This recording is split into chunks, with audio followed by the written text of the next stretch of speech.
It's time for another episode with a recipe taken from my brand new book, Peter Sidwell's Kitchen, coming soon. It's a delicious tomato and bread Tuscan soup. It sounds a bit crackers putting bread in your soup, but I tell you, it is absolutely delicious.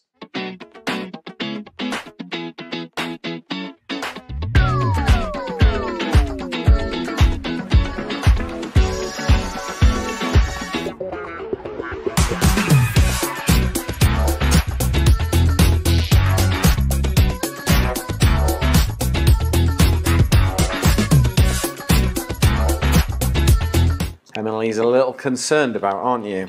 A little bit. So this is a Tuscan bread soup, a tomato and bread soup. And I when I first had this in Tuscany, Marina, a friend of ours, made it for a big family dinner, and I was like, what is this? And it's a way of using up stale bread. It's delicious, honestly. So it's really, really good. So it starts with chopping an onion. So I've got my pan on. I've got my 4-litre shallow pan on, as always. And then we're going to get our onion on. So we want this to cook quite quickly as well. So I'm going to chop the onions quite fine. The Tuscans are so good at using up leftovers and turning it into something like you've never tasted in your life. It doesn't feel like leftovers. But it is a great way to use up stale bread beyond breadcrumbs. It's a bit like panzanella salad. That's a good way of using up bread as well. Really, really good. So, chop your onions nice and fine. There's one half. And there's the other. So, cut in. Not all the way through the onion. And then cut in horizontally. And then crimp it together. And then just cut it down, okay? That will do. Right, okay. Let's make sure our hob's on. So I'm going to turn it on to number 7. A little bit of extra virgin olive oil in there, just so that we can get going. And then in with our onions. There we go. Are we all right with that? Yeah. Marvellous. Getting better at that every time. Yep. Right, now let's spread those onions out. The bigger the surface area, the quicker it will cook, all right? A little bit of salt in there, that'll just draw it out. So that is our base layer of flavour. Getting the salt and pepper in there with the onions and cooking it down just gives us that foundation, okay? So just let that cook away. And then basically I've got a selection of tomatoes that perhaps I've seen slightly better days. I mean, this one, they're different tomatoes, just chop them up. Now there is in England there's a bit of a shortage of tomatoes at the moment, so I believe we're going to be using a mixture. We've basically just raided the fridge. These tomatoes were left from another recipe that we did. In fact, they were left from the piada that we did, didn't we? We did a recipe with a piada. Just move that tin out the way for me. Yeah, you're not happy about that. And then I've got a beef tomato here. So it's just showing that you can literally use any tomatoes that are just starting to go a bit too ripe for eating. Chuck them in. I've got these little yellow cherry. These always remind me of my granddad. He always said to me that they always make the best cherry tomatoes. And my granddad was a serious tomato grower. Every year he would grow tomatoes. I always remember him for that. They're a nice thing to grow tomatoes. Yeah, yeah. I always remember him saying as well, these orange ones are the best ones. Yeah. Because some people say, like, some people avoid those ones as well, don't they? Do they really? Yeah. Oh. Maybe not avoid, but obviously tomatoes you think of red and you think, well, why are they not red? They get, the yellowy orange. Yeah. I quite like them. I think Grandad, he always used to say they were really sweet. I'm sure my mum cooks them as well. I was just about to say, I think they're a sweeter variety of tomato. Yeah. You like raw tomatoes, don't you? I could just eat that whole plate full of tomatoes. There you go. Oh, thanks. So, in with our tomatoes. And we're just going to sort of cook those down. And then some chili flakes, not loads, just a little pinch really, just to give it some warmth. And then I've got some garlic cloves, and that is my vegetable stock, but I don't need that yet. So, smash your garlic, back your knife, keep your fingers up, and then just chop. Okay. Garlic and tomatoes, yeah. I mean, the best smack ever. We've got all the flavours we want in this. And it's important to get the raw tomatoes in at the beginning, and just to break them down a little bit so that they give out their flavour before you start adding liquid. Okay? Now these are my chunks of dried out bread. So this is just a ciabatta. We enjoyed about 2/3 of it and then forgot about it, sat in the bread bin, and before you know it, it's like, oh, that's a bit iffy. Right, we'll dry it out. And it's important that they're all dry and crunchy. I've got my kettle. Oh, see. Okay. What? You're not convincing me yet, Pete. Really? I like tomatoes and I like bread. We'll get there. How often am I wrong? I mean, it smells amazing already. In with the chopped tomatoes, and then fill your can up with some water. Get the last of it out. There we go. Right, now we've got the liquid in, so we can turn the heat up now, and we can get it up to the boil. Okay? And because we're going to add the bread to this, it's quite important that there's plenty of liquid. Okay? So you could just leave that like it is. It's a perfectly good soup. No, it'll be quite thin, this soup. It won't be particularly thick. Crusty bread. Right, got some vegetable stock. In with that. And then we've got to bring this right up to the boil. Okay? So is this purely from just the Italians have used up leftovers? Is that like they've used the most out of all the ingredients? Yeah, so when your tomatoes are... In the summer in Italy, tomatoes are fresh.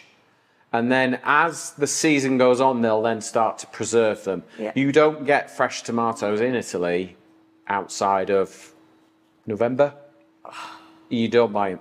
They're just not available. Whereas in this country, in the UK, we buy them. They come from Holland. They don't really taste of anything. They kind of look a little bit like a ready version of that. Yeah. They're not really full of flavour. So they find ways of preserving them. And obviously, if tomatoes gone a little bit overripe and they're not necessarily suitable for just eating, put them into this soup. Or if you've got a load of bread and you've got a load of tomatoes, this is what they would make in the summer, and you would just sit and have this as one of your 6 courses for dinner that night. And it is, you know, the bread makes it go a long way. Yeah. It stretches it out. It uses up leftovers. They don't throw stuff out in Italy. No. They find a way. I like the idea of that. I'm very intrigued to try it, actually. Well, you're going to. You've never made a bad recipe yet. Have I not? No, you haven't. Not one? No, I don't think you have. Hey. You convinced me to eat Marmite, you can convince me to eat anything. Exactly, exactly. Now, if you want any of today's recipes or any of the recipes from all our series on Italy, please scan the QR code along the bottom, or go to petersidwell.com and you can get all the recipes in that section there. All 150 episodes are also available on the website, and if you prefer to use an app, download our free app, Peter Sidwell's Kitchen. You get everything there. We've got a link to the shop there. Cook, serve and enjoy. You can get all the same kit that I use. It's all there for you to have a go at. And remember, if you want reminders of... we go live every Saturday morning, UK time, 9 a.m. If you want a little nudge, a little reminder saying we're going live in a couple of minutes, just type in the comments, free book. And what you'll get is a sample copy of a new cookbook, Peter Sidwell's Kitchen, that we're currently writing at the moment. Me and the team are all creating this book. Just type in the comments, free book, and go through the instructions, and then you will get a little nudge message on Facebook Messenger 2 minutes before we go live, so you can join us and have a chat. Right. Here we go, Emily. So, tomatoes are just starting. The little cherry tomatoes are starting to go. Look, you can see how soft they've gone, how quick. All right? What we need to do now is add our bread. Okay? You're really not sure about this, are you? No, I'm going to add good croutons. everything to it. It's a celiac's nightmare, this recipe, isn't it? Okay, so in with our bread. And what the bread does is it makes it a little bit, makes it almost creamy. Because it just soaks up the flavour. Oh, look at that. See, that looks good. See, now some Italians would just eat it like that. Do you need to try it like that, Emily? Let me have a little taste and see where we're at from a flavour point of view. Okay. So why do you need to dry it out if it's got to absorb the liquid?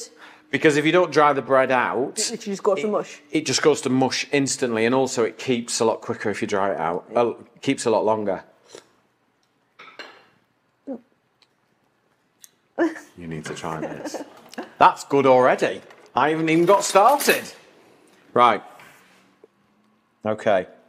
Do you not put croutons in your soup? I do, but it's just on top. They don't go in and... Here you go, try that. Go mushy. But I am going to blend this up now. All right, so we're going to take a little basil. So there's a little kick of chilli. Little bit. Tastes really nice. Maintained my record. Never made a bad dish. Never made a bad dish, eh? That's some record, that. I'd never have said that, should Right, I know. And it's on camera, and Carlos is not going to edit it out. Right, I'm going to blend the soup up now. And you'll see it go creamy. Oh, I've just got the heat of the chilli. It's just there, isn't it? Yeah. Just nice.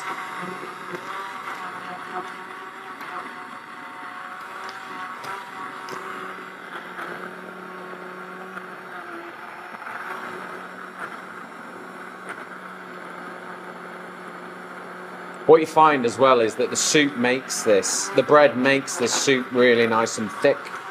Yeah. And then when you put the extra virgin oil on the top, the silkiness of it is just incredible. So would you prefer to have it smooth rather than... I do prefer it smooth, yeah. I don't like chunky soups much. Do you not? No, I don't know why. Look how creamy it is. Oh. Right, look at that. Look how creamy that soup looks, Emily. And there is no dairy in that at all. All right? Not a bit. So we need to have another taste. Make sure it's awesome.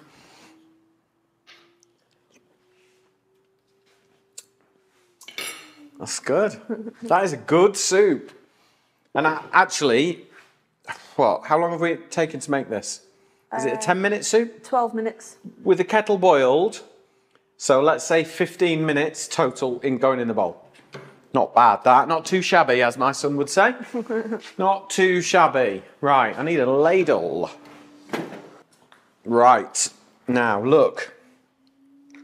That soup is creamy, smooth, full of flavour. It's a good one. It's a keeper, this recipe. I think this could go in the book, Emily, you know. You think? I think this recipe could go in the book. Definitely. It's got some nice flavour. I think leftover recipes Yeah. often the best. They're Right. homely, aren't they? They are. And they've, you know, I think some of the most famous dishes in the world are probably leftovers. Right, a little bit of basil in there, because just the fragrance of that. And then some more croutons. See, these are proper croutons for you now, aren't they? Yep. Yeah? And then take your extra virgin olive oil. Can you see a nice close-up on this? Just put it to the middle of the chopping board for me. Yep. There we go. You're waiting for your super-duper angle. Is it coming? Yeah, go. And then just take your extra virgin olive oil, coat your croutons, and then work your way around the clock like that. There we go. And that is how to make the most delicious Tuscan bread and tomato soup. But what I've also done, while you've not been looking, is I have mixed a bread dough last night, left it in a bowl to prove overnight. Okay, and then all I've done is scoop it out. This is like rustic Tuscan bread 101. All right, there we go. So baked inside a saucepan. All right, that's a hot saucepan.